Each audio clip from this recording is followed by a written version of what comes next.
It was completely unexpected. After a long day at work, I walked into my apartment, anticipating finding my wife, Tiffany, in the kitchen preparing dinner. Tiffany usually got home at 5, while I wouldn't arrive until around 6. But today, as I stepped into the living room, there she was, sitting on the couch with Tim. Tim, an attorney at Dewey, Cheatum, and Howe, where Tiffany worked as a secretary, was holding her hand. Before I could demand an explanation, Tiffany spoke up. "Sit down, Roy. We need to talk." "What's going on, Tiffany, and why are you holding hands with your boss?" I asked, my confusion turning to anger. "That's exactly what we need to discuss, Roy. Please have a seat," Tim said calmly. "I think I'd rather stand." Tiffany glanced at Tim, who nodded, and then she took a deep breath and said, "There's no easy way to say this, but Tim and I have fallen in love. I'm going to divorce you and marry him. Tim has already taken care of all the paperwork. All you need to do is sign. I'm not asking for anything, just my clothes, jewelry, and personal items. Sign the papers, and in 90 days, it'll all be over." Tim picked up the documents from the couch, stood up, and walked towards me. "Roy, you got it," he began, but he didn't get the chance to finish as my right foot connected squarely with his crotch. "You wretch!" I shouted. "Whether she came to you or you pursued her, you knew she was married." Tiffany, too stunned to scream, watched in shock as Tim crumpled to the floor, clutching himself in pain. I grabbed Tiffany, dragging her from the couch into the bedroom. She tried to resist, crying out, "Let me go." Standing there, I looked at them both, and then I began to laugh. "How about this? Lovers caught together. And the husband just stands here watching. Is that perverted or what?" While they lay there, watching in stunned silence, I cleared the dresser and closet, packing away Tiffany's belongings. I took a picture of them with my cell phone and said, "Don't go anywhere, do you hear me?" Leaving them behind, I quickly gathered everything I needed from the apartment and loaded it into my truck. For the larger items, I planned to return later. I went back to the bedroom, grabbed the packed bags, and carried them to the truck. Back in the apartment, I emptied Tiffany's purse, taking all the money and credit cards, and made one last visit to the bedroom. I watched them struggle to free themselves. After a minute, I said, "When I reach the city limits, I'll call someone to rescue you. If I'm lucky, I'll never see either of you again. Or maybe I'll wait until I'm 1,000 miles away to make the call. Once you're free, you'll only have to wait a year to divorce me for abandonment. Take care of yourselves. Snuggle up and enjoy your time together." And I walked away, leaving them there. As I drove away, I questioned why I had reacted so harshly, but the answer was clear. It was about how it was done. If Tiffany had come to me and admitted she had fallen in love with someone else and wanted a divorce, I wouldn't have liked it, but I would have accepted it. I could have asked myself what went wrong or what I lacked, but I would have let her go. Facing me in my own home with her lover holding her hand and demanding I sign divorce papers was too cold and disrespectful for me to let slide. I had expected dinner to be ready when I got home, but since it wasn't, I decided to go to the village inn for dinner. After finishing my meal and dessert, I called Tiffany's sister and told her to go help Tiffany. I let her find her sister and her lover and explain the situation herself. I finished my apple pie and called Tiffany's sister, Julie. I told her I had left Tiffany and her lover tied up in our bedroom, then hung up before she could ask any questions. Hoping my 1,000 miles away story would make them think I was leaving town, I actually planned to move to the other side of town. I left the restaurant, checked into the Quality Inn, and called my boss at home. When he answered, I explained the situation, arranged for 2 days off, and asked him to tell Tiffany if she called that I had come to work, quit without notice, mumbled something about Florida, and left. He agreed and then said, "You do realize that if you stay here, she'll see you eventually, or someone she knows will mention seeing you, don't you?" I went to the bank first thing in the morning and discovered that Tiffany had scammed me. She said she only wanted her clothes and personal items, but I found out she had been to the bank the day before and withdrawn half the money from our checking and savings accounts. However, she seemed to have forgotten about the safe deposit box. It still held 6 certificates of deposit, and another opportunity to turn the tables on her. There were $12,000 in our accounts, which was supposed to be a down payment on a house. We each put 10% of our net paychecks into savings, and when the savings reached $2,000, we bought a CD. Our target was $20,000. But what really infuriated me was discovering the jewelry in the box, valued at $82,000. It had belonged to Tiffany's great-grandmother and was inherited by Tiffany when her mother died of cancer. This jewelry had always been a point of contention between Tiffany and her sister Julie. Julie felt she deserved half, but Tiffany insisted it was hers as the firstborn and intended to pass it down to her daughter. I emptied the safe deposit box, took the jewelry, and planned to give it to Julie after letting Tiffany discover it was missing. I knew she would be furious when she realized the jewelry was gone. In the morning, I rented a U-Haul and waited until Tiffany left for work before heading back to the apartment to collect the heavy stuff I needed. My key didn't work, and I cursed myself for not waiting until all the hardware stores were closed before calling Julie. However, my name was on the lease, and I hadn't been served with a restraining order, at least not yet, so I had a right to be there. Breaking down the door wasn't difficult. I knew I'd have to pay the property management for the damage, but that was the least of my concerns. In 45 minutes, I had everything I wanted out of the apartment, and within an hour, I had hidden it in a storage closet. While I was there, I used my phone to cancel our joint credit cards and called Wendy at the property management office about the door. I told her I'd call back in a couple of days to make arrangements to pay for the repairs. I had known Wendy for many years, so when she asked what happened, I told her the story. She laughed and said, "Really? You left them in bed together? Wait until I tell you about it. It'll set you free for me." "What about Mike?" "He did the same thing Tiffany did, hooked up with some whore he worked with, and told me he loved her more than he loved me. Do you have my home number?" "I got it." "When you feel ready, don't be afraid to use it." "Thanks, Wendy. I'll talk to you later." I went to the library and borrowed half a dozen books. My plan was to lay low, working during the day and reading at night. If I didn't go out, the chances of Tiffany or anyone else finding me would be slim. Knowing I couldn't afford to stay in the motel for long, I called Wendy. She pointed me to an apartment complex across town from my old place, and even called the apartment manager to set it up. I realized staying in town was risky. From what Tiffany had mentioned about her work, Marcus was close to forming a partnership. I figured he'd want to avoid the scandal that could ensue if he pressed assault charges against me. It might cost him the partnership, given his affair with a married employee. I bet he wouldn't want his law firm partners to lash out at him for potential negative publicity, nor would he want Tiffany to file spousal abuse claims for the same reason. By the end of 3 days, I had moved into my new apartment. When I got to work, my boss told me Tiffany had called, and he had told her about my supposed move to Florida. He said she exclaimed, "Damn," and hung up. I couldn't help but laugh when I heard that. Around 11 o'clock, I called Wendy and asked how much I owed for the door. She told me nothing.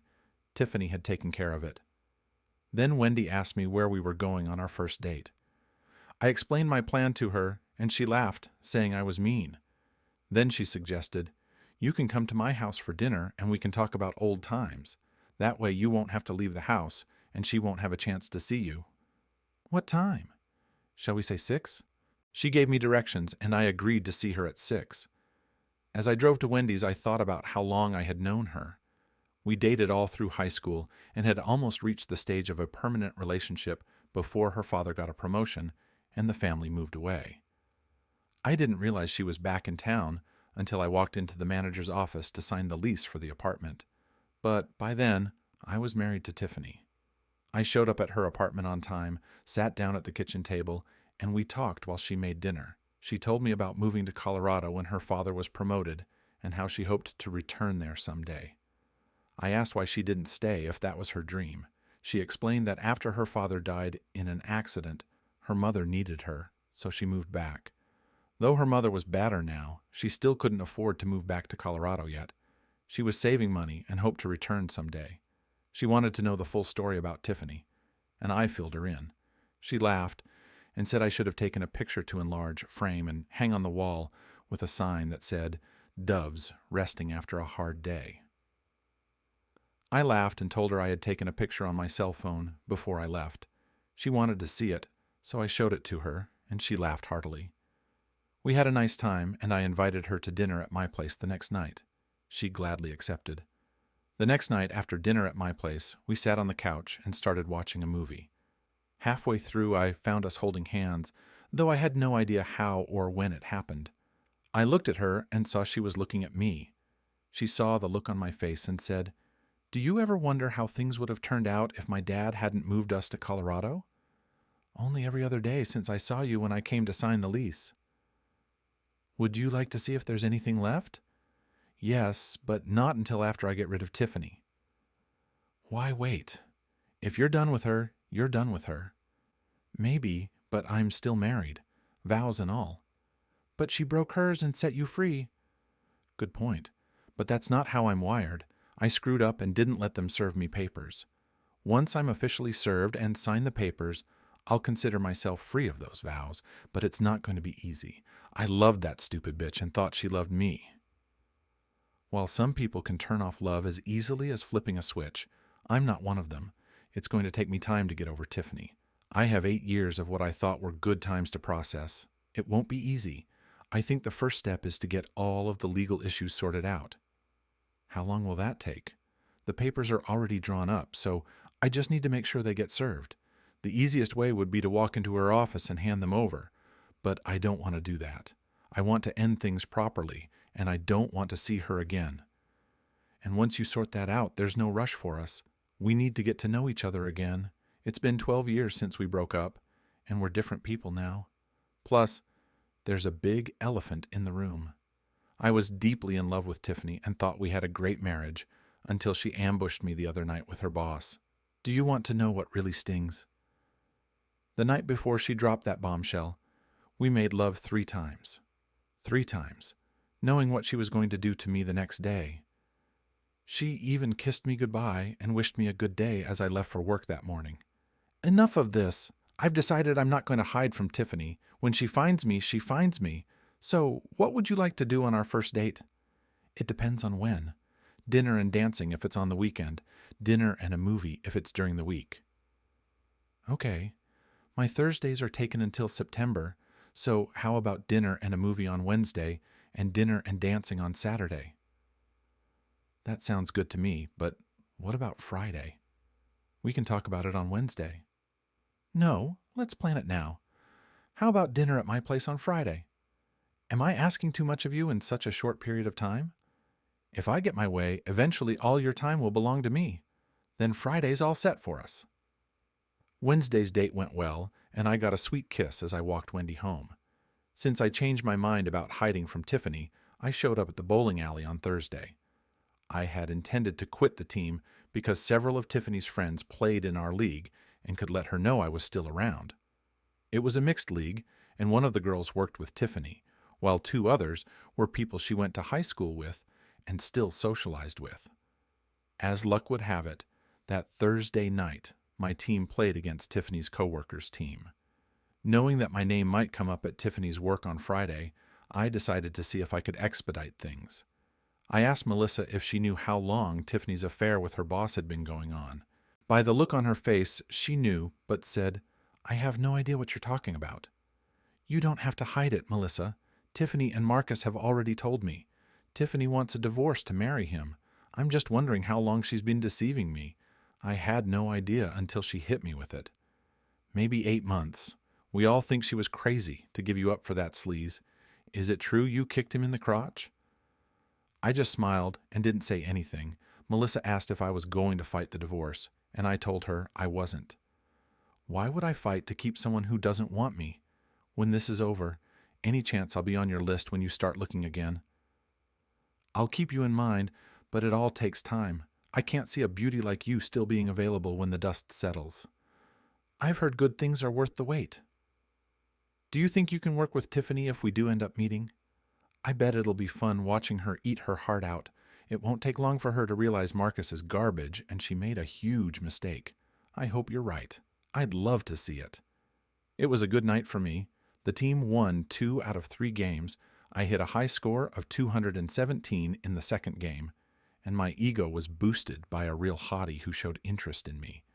My Friday night date with Wendy went well, but Saturday, not so much. After dinner at Duke's Steakhouse, Wendy and I headed to Buckskins for some dancing. Buckskins is a country western style establishment with a live band on weekends. That night, Carlos Washington was performing. Wendy and I were on the floor doing the cowboy cha-cha-cha when Julie Myers, Tiffany's sister, walked in with her current boyfriend and another guy I didn't recognize. They took the table next to ours. It got worse when, as soon as they were seated, Tiffany joined them. I had already decided not to hide the fact that I was still in town, but having Tiffany at the table right next to mine on a date? Where was Tim? Had she already ditched him? I assumed the unknown guy was her escort for the evening. I warned Wendy about the situation, and she laughed, saying, "A great night to remember." The music ended, and we headed back to our table. Tiffany sat with her back to us, but Julie was facing us, and I saw the surprise on her face when we sat down. She must have decided not to tell Tiffany, because she never turned around. I decided not to make a scene or leave. The next tune was a waltz. Julie and 3 other dancers got up to go to the dance floor, and that's when Tiffany saw me. Shocked disbelief crossed her face, but her dance partner took her hand and led her out onto the floor. She kept her eyes on me the entire time. The song ended, and the band announced they were taking a break. The 4 of them returned to their table, and Tiffany decided to confront me. "Who's your friend, Roy?" she said, with heavy sarcasm on the word friend. "You remember Wendy from the leasing office, of course." She looked at Wendy and asked, "Do you often date married men?" Wendy laughed and replied, "Only the ones their stupid wives throw away." An annoyed expression crossed Tiffany's face, and she turned to me. "Why are you here, Roy? I thought you left town." "I'm here to drink and dance. Isn't that what people usually come here for? And obviously I'm here, otherwise you wouldn't be able to talk to me." "Where do you live?" "None of your business." "Are you still working for Stan?" "Why don't you go back to your group? I want to spend some time with my companion." "I have no desire to. I came here to have a drink or two with Julie and Randy. I didn't know Art was going to be with them." I turned to another table. "Hey, Jules, is Art Julie's date?" "I'm not getting involved in this, Roy. The fact that Jules didn't support your story tells me all I need to know." "Damn it, Roy, I don't..." At this point, Wendy said, "Unless you want to get into a hair-pulling contest with me, you need to leave me and my date alone. Now." Tiffany threw us a disapproving look, but returned to her seat. Wendy smiled at me and said, "I haven't had this much fun in a long time." The band came back, and we went back on the dance floor, staying there for 2 songs. When we returned to our table, Julie and her group were gone. As we sat down, Wendy asked, "Are you really going to tell her lawyer boyfriend about your wife and that guy Art?" "No. If she's cheating on him, he deserves it since he's a cheater himself. After all, he cheated with a married woman, right? If they just happen to be here, I'll let her think and worry that someday I'll spill the beans to cause friction between them. Maybe it'll make him think about the old phrase, once a cheater, always a cheater." "You have a delightfully wicked mind, don't you?" I just smiled. I got a really hot kiss when I drove Wendy home, and as I drove back, I wondered if I could really make something long-term with Wendy. As a senior, we had something. But was it more than puppy love? The next day, I called Julie and asked her to meet me at Bud's bar after I got off work. "I told you I didn't want to meddle in Roy's affairs," she said. "I don't want you to get involved, Jules. I have more to talk to you about than my current relationship with your sister." "Okay, but no talking about Tiffany and what you 2 are going through, or I'll leave." "Fair enough." I arrived at Bud's before Julie and decided it would be best to just give her the jewelry box and move on. That way, I wouldn't have to mention Tiffany's name first and provoke Julie into running away. Julie walked in, looked around, saw me, and came over. Knowing her usual drink, I had already put it on the table. She sat down, noticed the drink, took a sip, and said, "Okay, Roy, what's this about?" I took the box from the seat beside me and placed it on the table in front of her. "What's this?" she asked. "Open it and find out." She took another sip of her drink, set it back on the table, and opened the box. Her face lit up when she realized what was inside. She reached in and pulled out a diamond necklace. "My mom let me wear this when I played dress-up as a kid. Where did you find it?" she asked.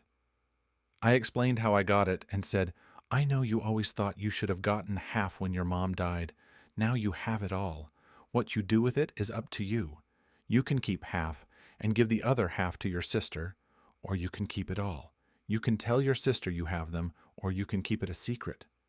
When she finally remembers the safe and finds it empty, she'll come to me, and I'll tell her I pawned it." "Why didn't you pawn it? That would have been real revenge." "I can't do that, Jules. These are family heirlooms. While it would hurt Tiffany to pawn them, it would be like stealing from you. You've always been good to me, so I just can't do it. To tell you the truth, Roy, I've always wished I'd gotten to you before Tiffany did." Putting the necklace back in the box, she said, "You'll never know how much I appreciate this, Roy." She got up, took the box, said, "Stay in touch, Roy," and left. Everything worked out as well as I could have planned. The next day, Tiffany showed up where I was working. She walked up to me and demanded, "Where's my jewelry?" "How did you know I was here?" I asked. "When I found out you hadn't left town, I figured you'd be here. Where's my jewelry?" "I got rid of it." "You got rid of it? That jewelry belonged to me, Roy. You had no right to take it." "Of course. The money I got by pawning it covered the money you took from our accounts." "Money from our account? Wait, did you pawn it?" "Yes." "Damn you, Roy. You had no right." "I had every right. You lied to me. You said all you wanted from our marriage were your personal possessions. Clothes, jewelry, and the like. Not a word about money." "Bullshit, Roy. You should have known without me saying anything that I'd want my share of the money." "There are a lot of things I should have known, Tiffany. Like that my wife is a mean bitch, but I didn't know that. And you didn't just take your cut. The most you had a right to was half, but you took more than half." "I didn't." "There was $15,600.12 in the account, and you took $7,850. That's $49.94 more than half. I pawned your jewelry for that $49.94, and now we're even." $49.94? My God, Roy, that jewelry cost over $60,000. Yeah? Well, my loss. I'll tell you what. The pawn shop said you have 60 days to redeem the property. It's really only been 51 days, but I'll make you a deal. I'll sell you the pawn ticket for $10,000. Where am I supposed to get that much money? Ask your new man. Maybe he'll give it to you. Maybe I should just call the police and tell them you stole my jewelry. Go ahead. Do you have anything to prove you had jewelry in the safe deposit box? Anything to prove you ever had any jewelry? Just get out of here, Tiffany. This is a business and you're disrupting it." "This isn't over, Roy. Get out or I'll call the police myself." "Go ahead. I'll report you for assaulting me and Tim." "Do that, and I'll counter by suing Tim for alienation of affection and sue the law firm for not enforcing employment policies, allowing a relationship between the boss, Tim, and the person he supervises, you." Do you think Tim would ever make partner if that happened? Best you just leave and don't stir the pot any more than you already have. And take this thought with you. If you had told me right away that you didn't love me anymore, I would have been hurt, but I would have let you go, and we could have avoided all this drama. Now go." She gave me a long look and walked away. Did I believe she wouldn't make a big deal out of it? Of course not. I knew Tiffany better than she thought I did, and she wasn't going to let it go. She'd try to find a way to get to me, but I didn't think she'd succeed. I was betting on it. I just had to hope I wasn't wrong. The next day, a man came to work asking for me, and the receptionist called me up.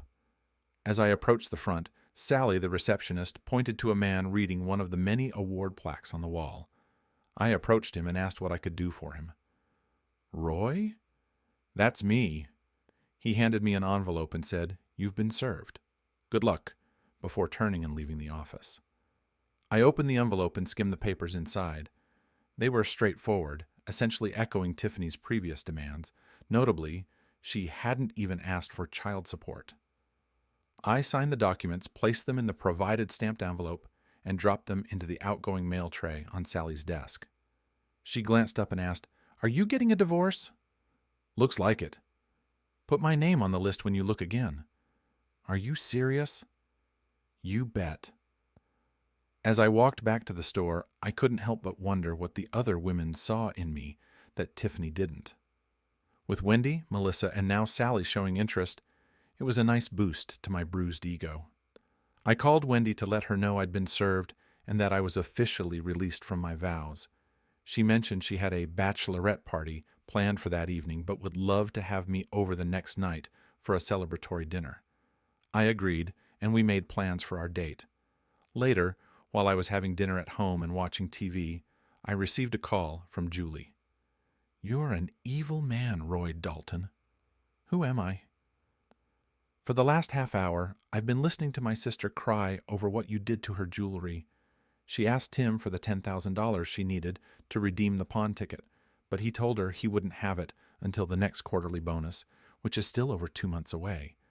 She burst into tears, not knowing what to do. I took pity on her and told her I had the jewelry and would give it to her if I got to keep the necklace. She agreed immediately. "So, thanks to you, I have the necklace and my sister's undying gratitude. Remember what I told you, Roy? Stay in touch. Do you hear me?" "I will, honey. I will." Whether I'd actually keep in touch depended largely on how things went with Wendy. Yes, we had a history from high school, but was it more than just teenage infatuation? When I walked into Wendy's place, I noticed she had gone all out for the evening. She was wearing a revealing dress and high heels, and the table was set with candles, a bottle of wine, and 2 glasses. "You've arrived just in time," she said. "Dinner is ready. If you pour the wine, I'll bring the food to the table." She served dinner and raised her glass for a toast. To new beginnings. I raised my glass in return. "Hear, hear." Dinner was excellent, though it would have been perfect with some romantic music in the background. Wendy was upfront about her expectations for the evening. "Dessert will be served in the bedroom," she said after we finished eating. As we undressed, she said, "This is where I wanted us to be all these years before Dad got his promotion." We fell asleep together, and from that night on, we were practically a couple. I say practically, because despite feeling free, I was still legally married until the divorce was finalized. A few times, Wendy and I ran into Tiffany when we went out for drinks, dancing, or dinner. Tiffany kept her distance, though her expressions were often a bit hostile. A week after the divorce was finalized, I got down on one knee in front of Wendy and asked her to marry me. I was in the basement working on a crib for the twins we were expecting in about 3 months when I heard someone call, "He's here, honey." I quickly cleaned up, vacuumed the sawdust, and washed my hands before heading upstairs for dinner with my father-in-law. When I entered the living room, he was already sitting on the couch with a drink in hand. I joined him, and my sweetie brought me a beer, settling on my lap as we waited for the turkey to be ready. Our conversation mainly revolved around the upcoming twins, the names we had chosen, and why we stubbornly refused to find out their gender before birth. Then, as usual, the elephant in the room came up, this time brought up by my father-in-law. "Have you heard anything about your sister lately?" "Not since I last mentioned her." "Have you heard anything?" "No, just wondering what's going on." What? "I won't be calling her to check in. If she reaches out, I'll talk to her, but I won't be the one making the first move. All I know is what she told me last time she called. She left him because of his constant cheating and is planning to divorce him. Roy always said that either of us would end up cheating within a year of marriage." My father-in-law looked at me, and I shrugged in response. I gently patted her belly and said, "It doesn't matter to me because I'm the real winner here. I have you." He shook his head and said, "You two are the reason I buy beer at the lodge hall more often. I must be the only father in the state who has a son-in-law who's been married to both of my daughters. I still don't get how you went from Tiffany to Julie, and I'm probably better off not understanding." "Julie? Oh, right. I had missed that part. When I proposed to Wendy, she turned me down. Not bluntly, but the answer was still no. She said she really liked me and enjoyed what we were doing, but she didn't love me. I was disappointed, but not too upset. I eventually realized that maybe things had to evolve naturally, given our history from school. I got over it. For the next few months, I frequented bars like Buckskin's that had good music for dancing. One night, while at the Stagecoach Inn where Jimmy Little and the Barnyard Players were performing, I was on the dance floor doing a line rumba when I noticed Julie Myers walk in and sit at the bar. After the dance, I returned to my table. Just as I settled in, Julie approached and asked if she could join me. I invited her to sit down. She asked why I hadn't called. Why would I need to call you? I thought I was clear when I said I wanted to get to you before Tiffany did. I reinforced that when I asked you to keep in touch. Yes, but if we did connect, how would you manage to stay on good terms with your sister? And what about your father? Would he be welcoming? I'm not going to live my life to please Tiffany or my father. Tiffany had her chance and blew it, so she has no say in who I can be with now. As for my dad, he can either be happy for me or not. Now, if you're serious about wooing me, you should start by asking me to dance. Tiffany wasn't pleased, and Julie told her off. The real surprise was her father. When Julie invited me to dinner at her father's house one Sunday, he said, "Glad we can keep you in the family." 6 months after meeting Julie at that bachelor party, I proposed. She said yes, and 3 months later, we were married. 8 months after that, I found out we were going to be parents. And 3 months after that, I learned we were expecting twins. Am I a happy camper? You bet I am.